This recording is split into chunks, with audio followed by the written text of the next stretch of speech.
behind the golden gates of Buckingham Palace, where protocol governs every breath and tradition dictates every meal, one future king dared to break the most sacred rules of royal dining. What Prince William discovered about his family's forbidden food list would not only shock the world but reveal centuries of hidden palace secrets that the monarchy desperately wanted to keep buried. This isn't just a story about what royals can't eat. It's about power, control, ancient fears, and how one prince's rebellion against culinary tradition exposed the darkest chapters of royal history. From mysterious deaths at state dinners to assassination attempts hidden in kitchen records, the truth behind the royal food restrictions will leave you questioning everything you thought you knew about the Windsor family.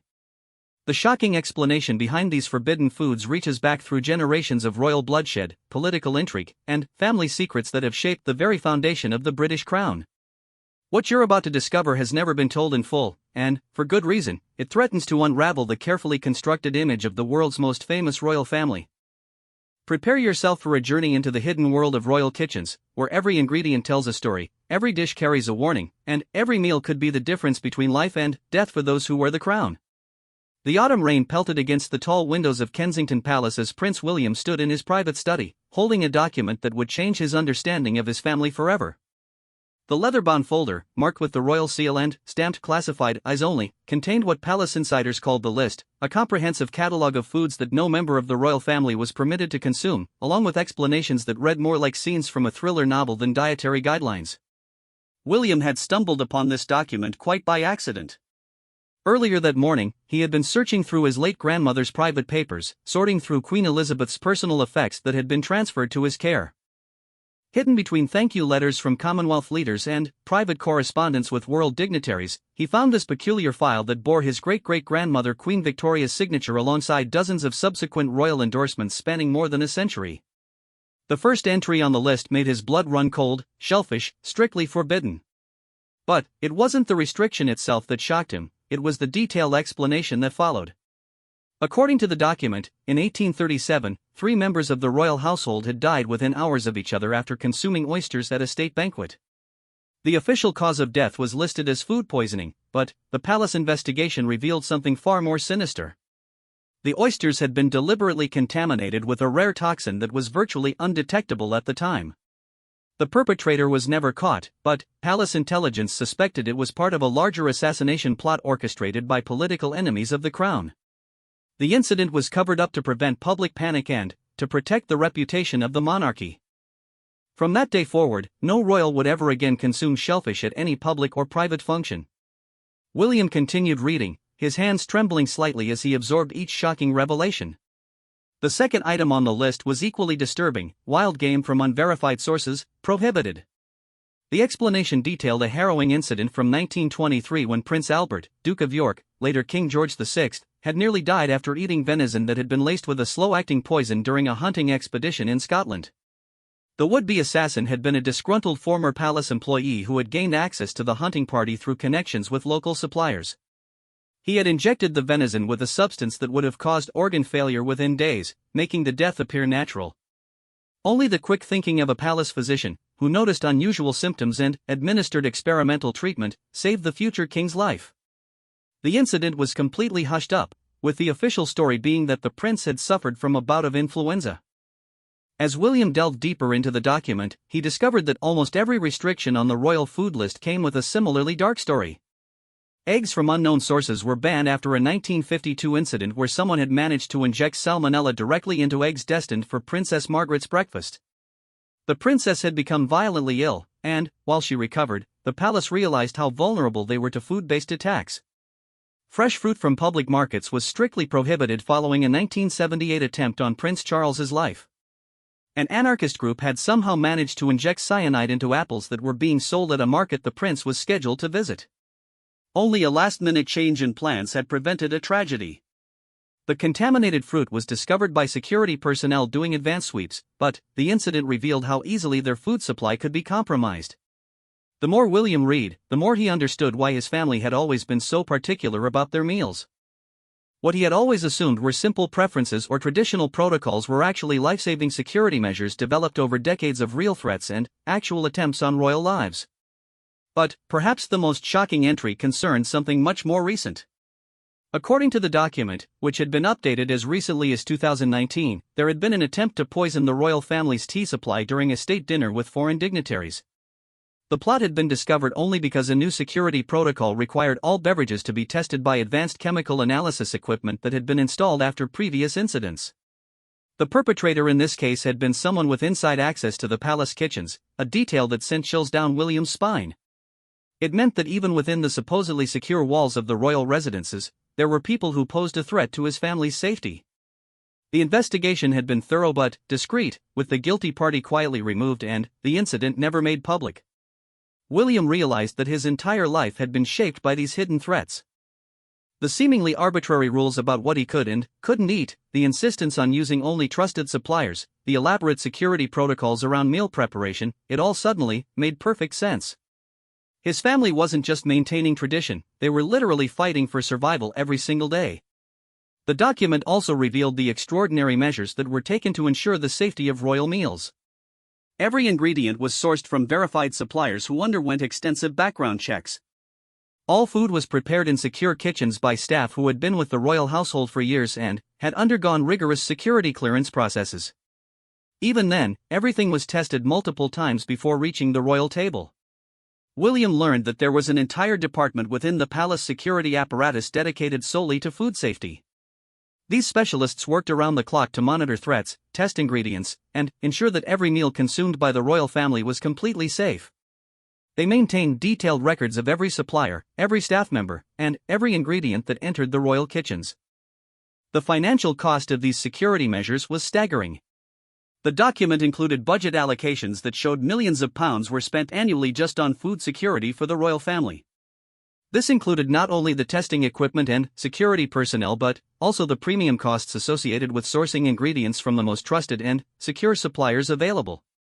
But money was clearly no object when it came to protecting the royal family from food-based assassination attempts. The document made it clear that these measures had prevented numerous potential tragedies over the years. Without these precautions, the British monarchy might not have survived the 20th century. As William continued to read through the classified information, he began to understand why this knowledge had been kept so secret.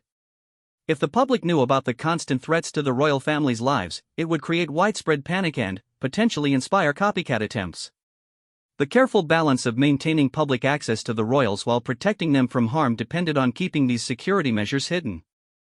The document also explained why certain royal food preferences that seemed quirky to the outside world were actually security-related decisions. The royal family's preference for simple, traditional British cuisine wasn't just about maintaining cultural identity, it was about minimizing the risk of contamination or poisoning.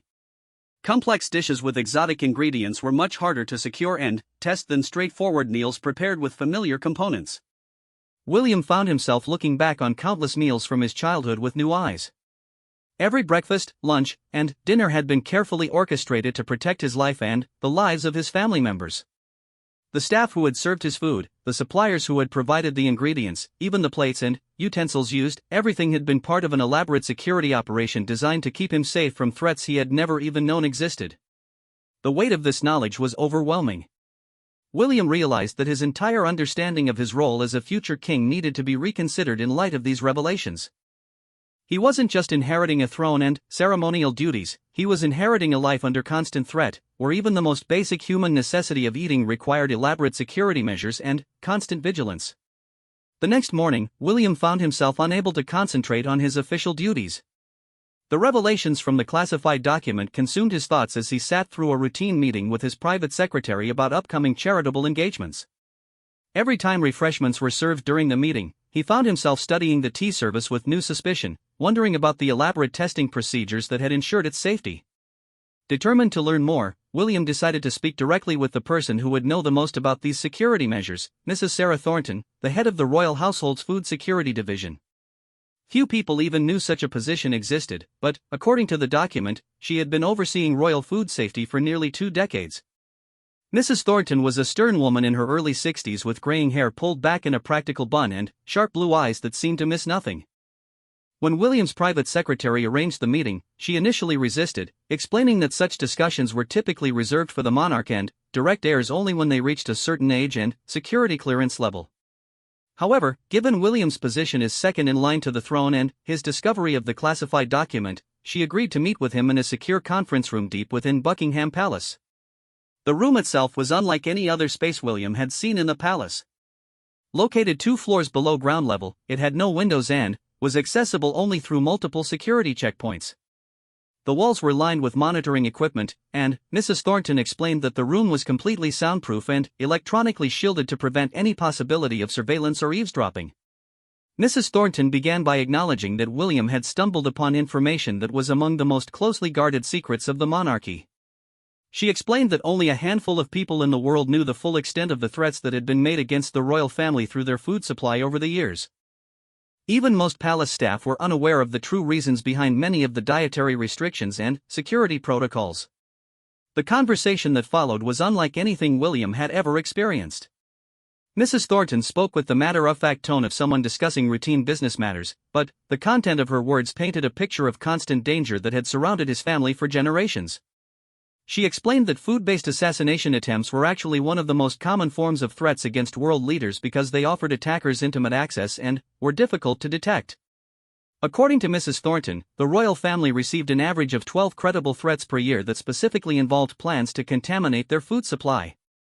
These weren't vague or general threats, but detailed plots that included specific information about timing, methods, and target individuals. Most were intercepted by intelligence services before they could be implemented, but the very existence of so many serious attempts demonstrated why such elaborate security measures were necessary. She showed William classified photographs and documents related to some of the more serious attempts that had been foiled over the years. One particularly chilling case from 2003 involved a sophisticated plot by international terrorists who had spent months developing a colorless, odorless toxin that could be dissolved in tea. They had infiltrated the supply chain of one of the royal household's regular tea providers and had actually succeeded in contaminating several packages before the plot was discovered. The discovery had come about purely by chance when new testing equipment detected trace amounts of an unusual chemical compound in routine samples. The investigation that followed revealed the full scope of the plot and led to arrests across 3 countries. The incident had prompted a complete overhaul of the testing protocols and had resulted in even more stringent security measures. Mrs. Thornton explained that the food security operation employed more than 40 full-time specialists, including chemists, security analysts, and logistics coordinators. They worked around the clock to monitor every aspect of the royal food supply, from the farms where ingredients were grown to the final preparation in palace kitchens. The operation maintained detailed files on hundreds of suppliers, conducted regular background checks on thousands of individuals who had any contact with royal food, and used testing equipment that was more sophisticated than what many national laboratories possessed. The cost and complexity of these measures was staggering. William learned that every ingredient used in royal meals was tested at least 3 times using different methods and equipment. Meat products underwent additional testing for both natural contamination and artificial toxins. All water used in food preparation came from secured sources and was filtered and tested daily. Even ice cubes were made from specially purified water in secure facilities. But perhaps most shocking was the revelation that the royal family had their own secret network of food suppliers who operated undercover identities. These suppliers were actually security personnel who had established legitimate farming and food production operations for the sole purpose of providing safe ingredients to the royal household. To the outside world, they appeared to be ordinary businesses, but they were actually sophisticated security operations funded by the monarchy. Mrs. Thornton showed William photographs of some of these covert operations. There was a dairy farm in Scotland that appeared to be run by a local family but was actually operated by former military intelligence officers. A specialty bakery in London that supplied the palace with bread and pastries was owned and operated by security specialists who had backgrounds in chemical analysis and threat assessment. Even the company that supplied flowers for royal events was actually a front operation designed to provide an additional layer of security. The conversation turned to the specific incidents that had led to each restriction on the forbidden foods list. Mrs. Thornton had access to files that contained far more detail than the summary document William had found. She explained that the 1837 shellfish incident had actually been part of a larger plot that included attempts to contaminate multiple types of food served at the state banquet. The shellfish poisoning had been the only successful part of the plot, but investigators had found evidence of attempted contamination in several other dishes. The perpetrator had been identified as a French agent working to destabilize the British monarchy during a period of political tension between the two countries. He had gained access to the palace kitchens by posing as a temporary worker during the busy preparation period for the banquet. The toxin used had been a rare compound extracted from certain types of sea creatures, which explained why shellfish became permanently banned from royal meals. William was fascinated and horrified to learn about a 1967 incident that had never made it onto the official forbidden foods list but had resulted in major changes to security protocols. Someone had managed to contaminate the sugar supply in the royal kitchens with a hallucinogenic compound that would have caused disorientation and confusion rather than death. The plot was discovered when routine testing detected the foreign substance, but Mrs. Thornton explained that the goal had apparently been to cause embarrassing behavior during a televised royal event rather than to cause physical harm. This incident had led to the development of even more sophisticated testing procedures and had highlighted the fact that not all threats were intended to be lethal. Some attackers simply wanted to humiliate or embarrass the royal family, which could be almost as damaging to the monarchy as actual physical harm. Mrs. Thornton also revealed that there had been several attempts to use the royal food supply as a way to gather intelligence rather than to cause harm. These involved introducing microscopic tracking devices or chemical markers into food that would allow attackers to monitor the movements and health of royal family members. While not immediately dangerous, such surveillance could provide valuable information to those planning more serious attacks. The security measures extended far beyond just testing food for contamination.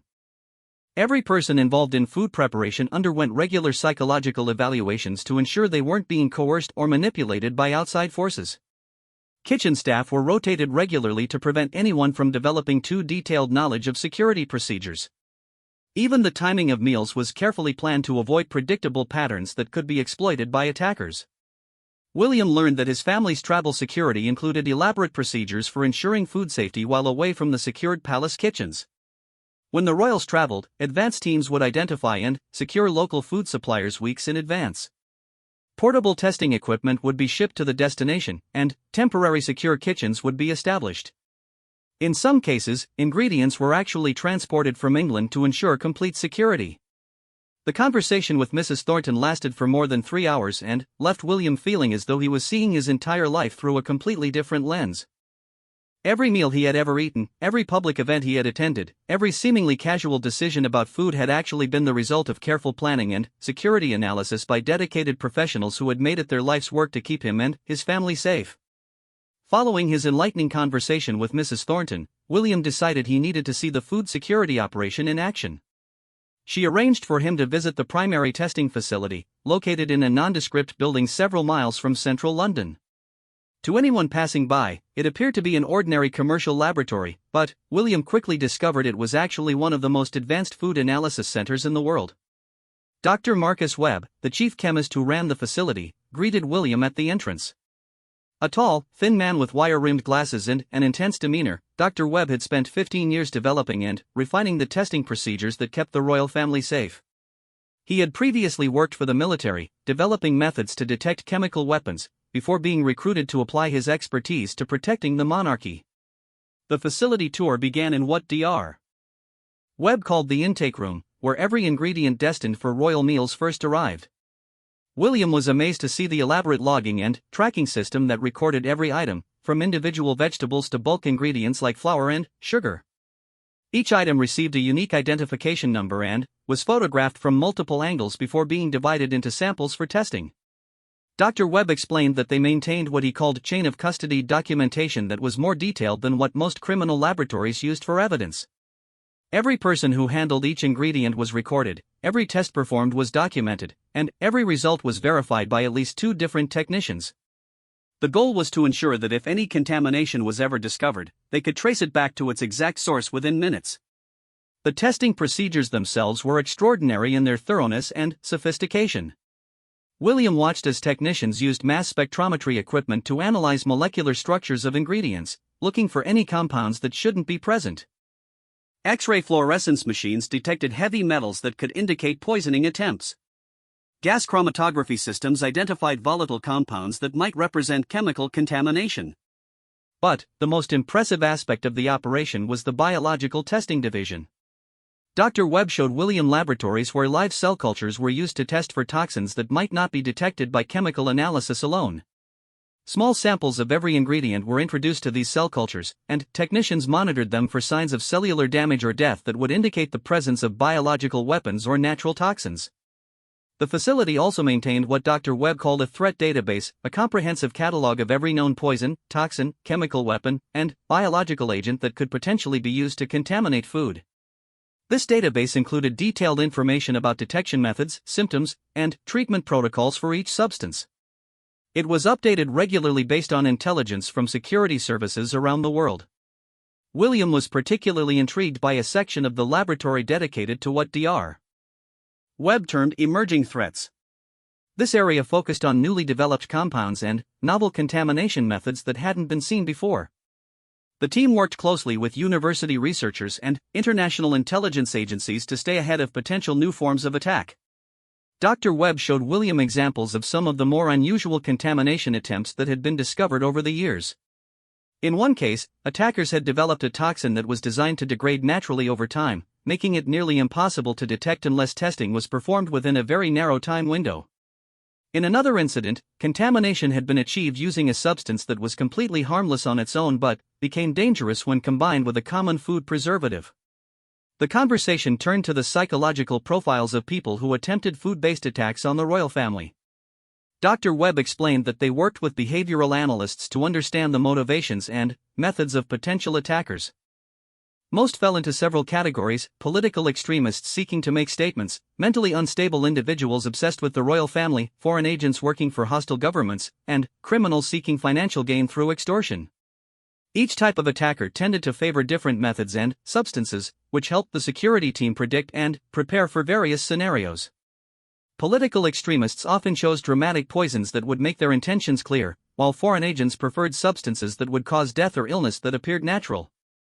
Mentally unstable individuals sometimes chose bizarre contamination methods that reflected their particular delusions, while criminals usually sought substances that would cause obvious but non-fatal illness to demonstrate their capabilities. William learned that the facility maintained detailed psychological profiles of known threats and used sophisticated computer modeling to predict potential attack patterns. They could analyze factors like the political climate, upcoming royal events, and historical patterns to assess the likelihood of different types of attacks during specific time periods. The tour continued to a section of the facility that Dr. Webb called the simulation laboratory. Here, technicians recreated potential attack scenarios to test their detection capabilities and response procedures. William watched as they demonstrated how quickly they could identify contamination in a mock royal meal and trace it back to its source. The process took less than 30 minutes from initial detection to complete source identification. Dr. Webb explained that they regularly conducted these simulation exercises using harmless marker compounds to ensure their systems were working properly and to train staff in emergency response procedures. Every possible scenario was practiced, from single-ingredient contamination to complex multi-vector attacks involving multiple types of substances. One of the most sobering aspects of the tour was the section dedicated to antidotes and treatments. The facility maintained stocks of specialized medications and treatments for every known poison and toxin.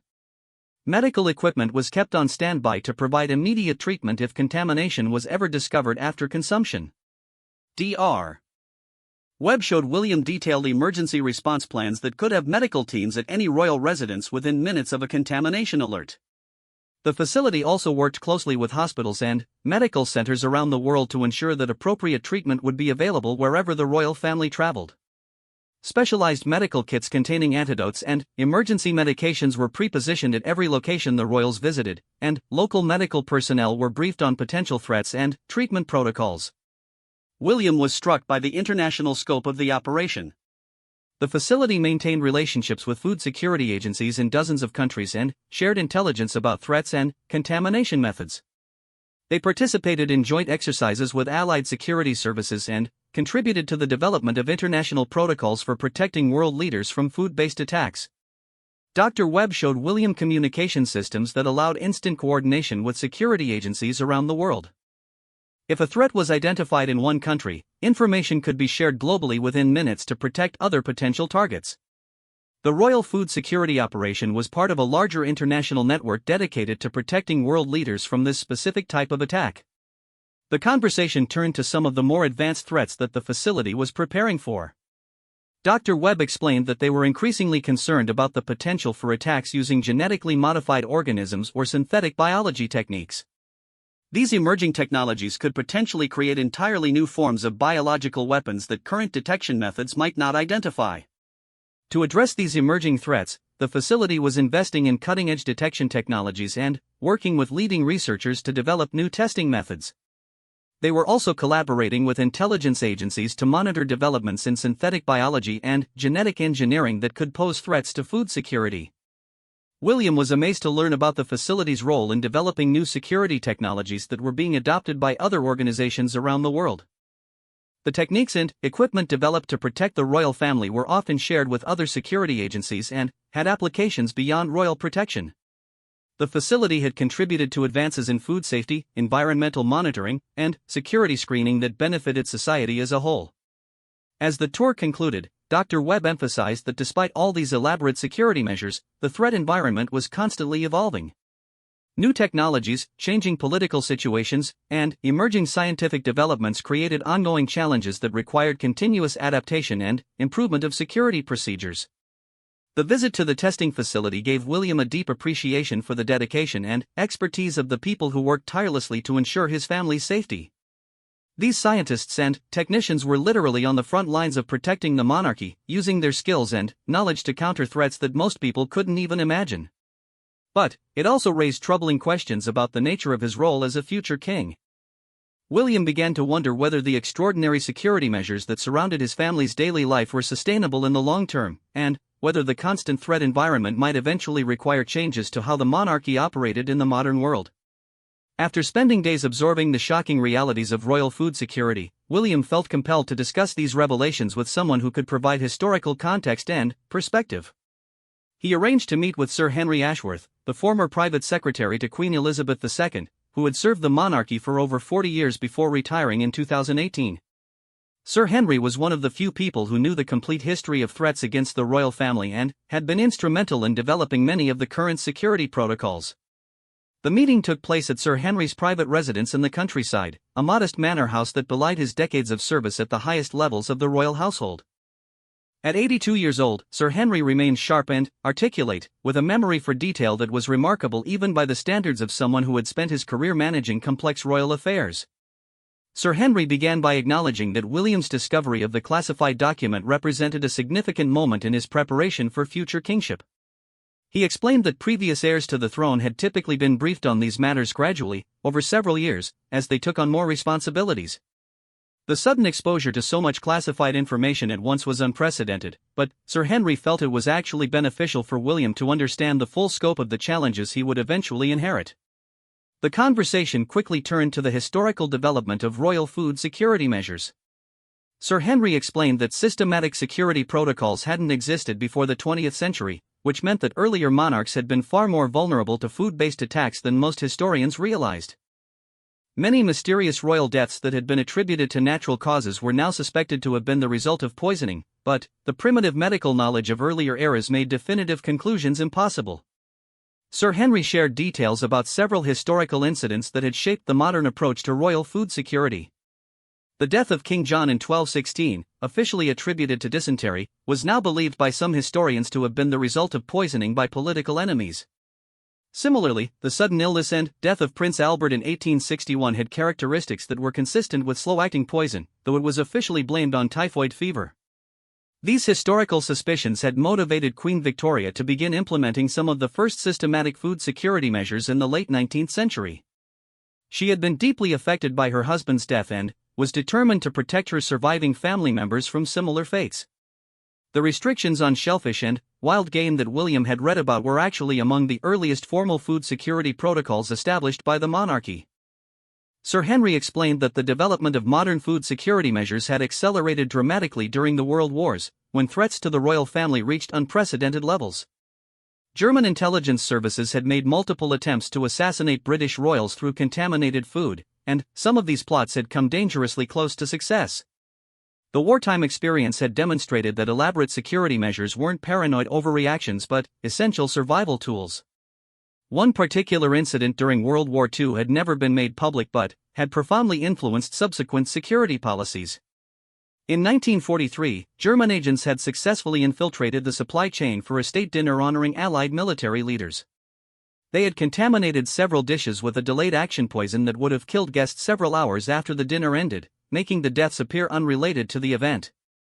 The plot was discovered purely by accident when a kitchen worker noticed an unusual smell from one of the dishes and reported it to security personnel. Testing revealed the contamination, and the entire dinner had to be cancelled at the last minute. The investigation revealed that the German agents had spent months planning the attack and had successfully placed operatives in multiple positions within the food supply chain. This incident led to the establishment of many of the redundant security measures that were still in use today.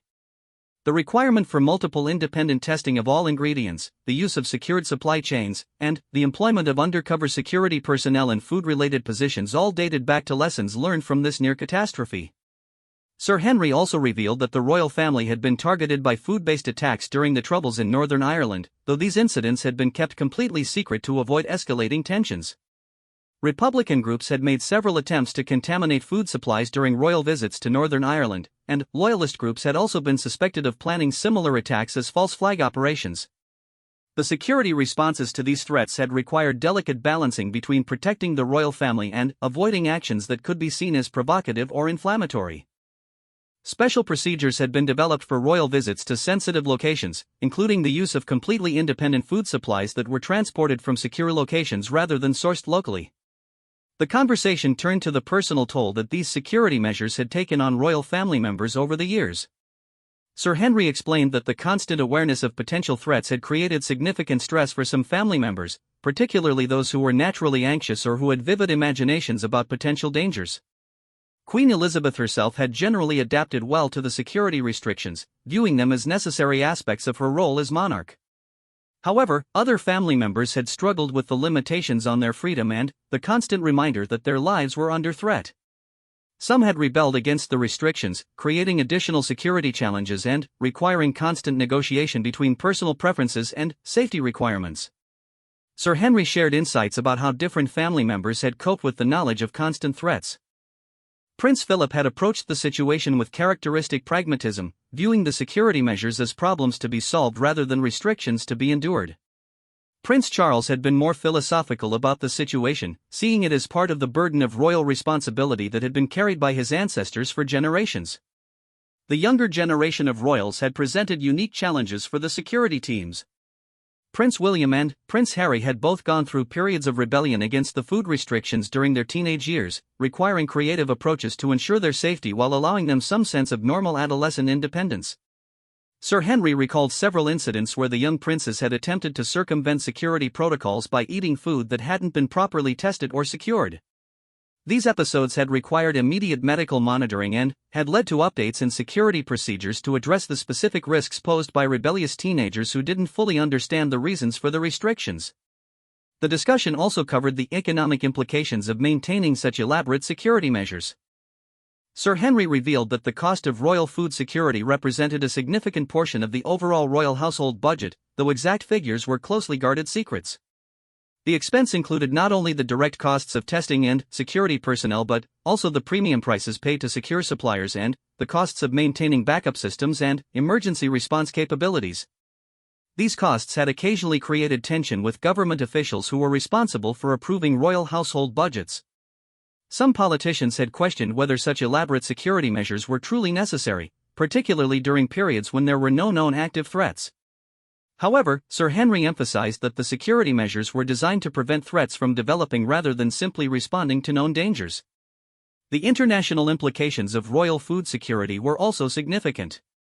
When royal family members traveled abroad, their security requirements created additional burdens for host countries and sometimes strained diplomatic relationships. Some countries had been offended by the implication that their own food safety standards weren't adequate to protect visiting royals. Sir Henry explained that diplomatic protocols had been developed to handle these sensitive situations while maintaining necessary security standards. Host countries were typically briefed on general security requirements without being given specific details about threats or testing procedures. Local officials were assured that the security measures weren't reflections on their competence but simply standard procedures that were applied consistently regardless of location. As the conversation drew to a close, Sir Henry offered his perspective on the future of royal food security.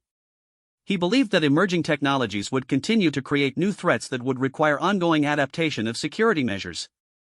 At the same time, he felt that the basic principles of systematic testing, secured supply chains, and redundant safeguards would remain essential elements of protecting the monarchy. Sir Henry also emphasized the importance of maintaining the secrecy of these security measures while gradually preparing future monarchs to understand and manage these responsibilities. He suggested that William's early exposure to these realities would actually make him better prepared to lead the monarchy in an increasingly complex and dangerous world. Armed with this newfound knowledge, William made a decision that would prove to be both controversial and transformative. He decided to break one of the most sacred rules of royal protocol by sharing selected information about food security threats with his wife, Catherine, despite strict policies that limited such knowledge to direct heirs to the throne. He felt that as the future queen consort and the mother of his children, she deserved to understand the realities that shaped their daily lives. The conversation with Catherine took place in their private apartments at Kensington Palace on a quiet Sunday evening after their children had gone to bed. William had prepared carefully for the discussion, selecting specific incidents and information that would help her understand the situation without overwhelming her with the most disturbing details. Catherine's initial reaction was one of shock and disbelief. Like most people outside the inner circle of royal security, she had never imagined that such elaborate measures were necessary or that the threats were so constant and serious.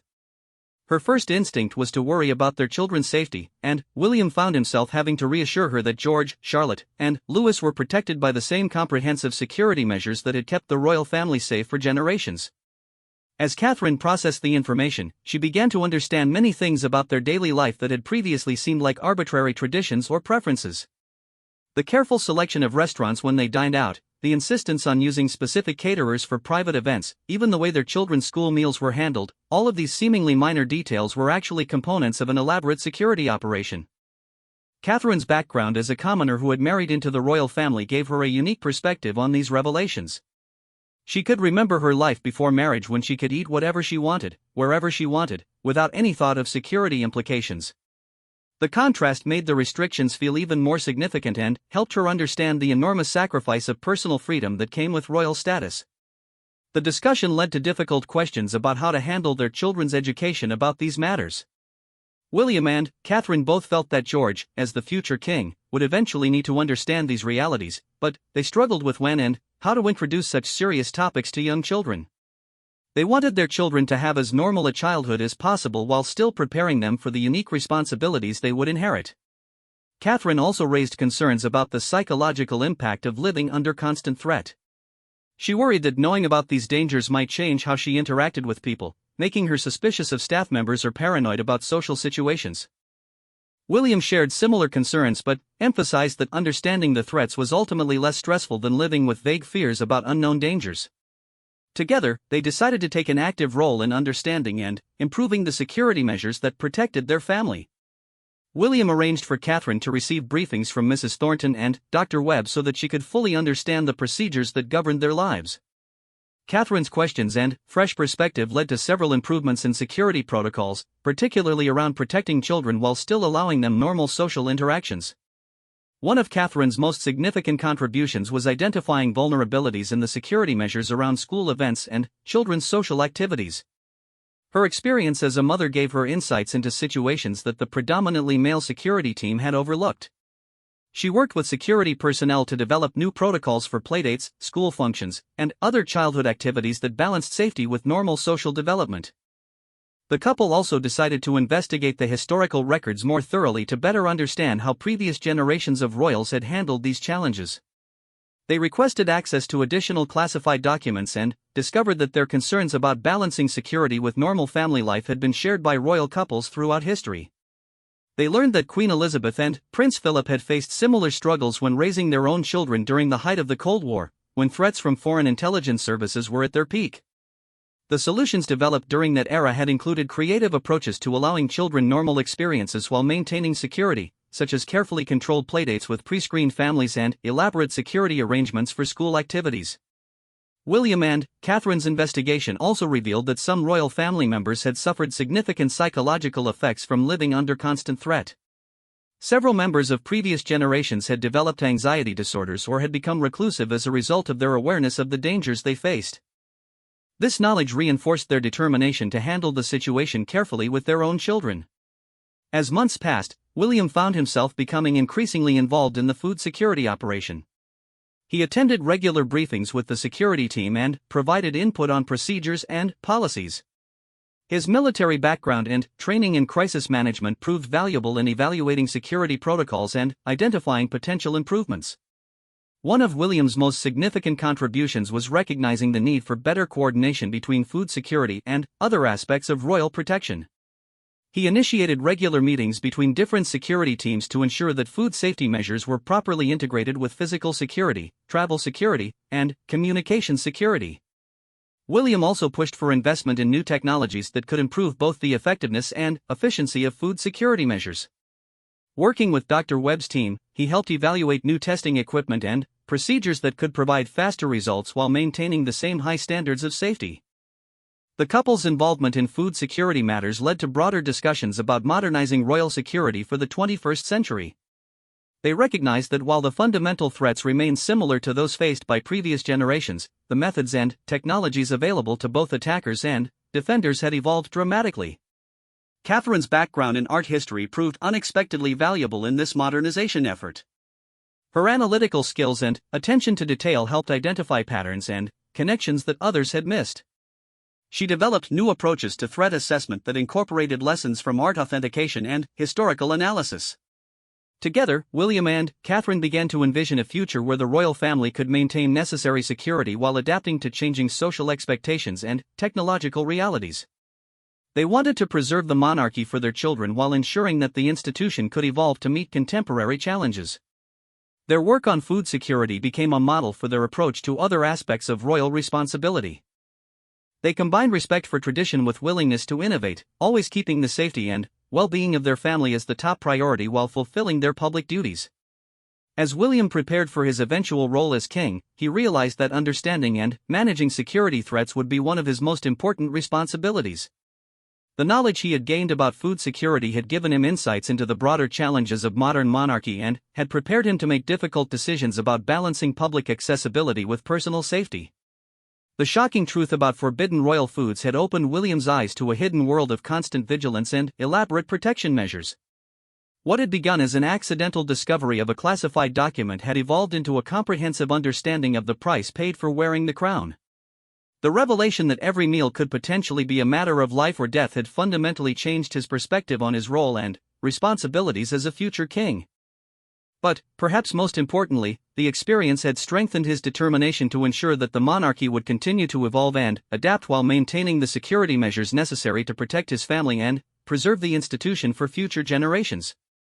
The forbidden foods list would continue to grow and change as new threats emerged, but William now understood that this constant vigilance was not a burden but a responsibility that came with the extraordinary privilege of serving as a symbol of national unity and continuity.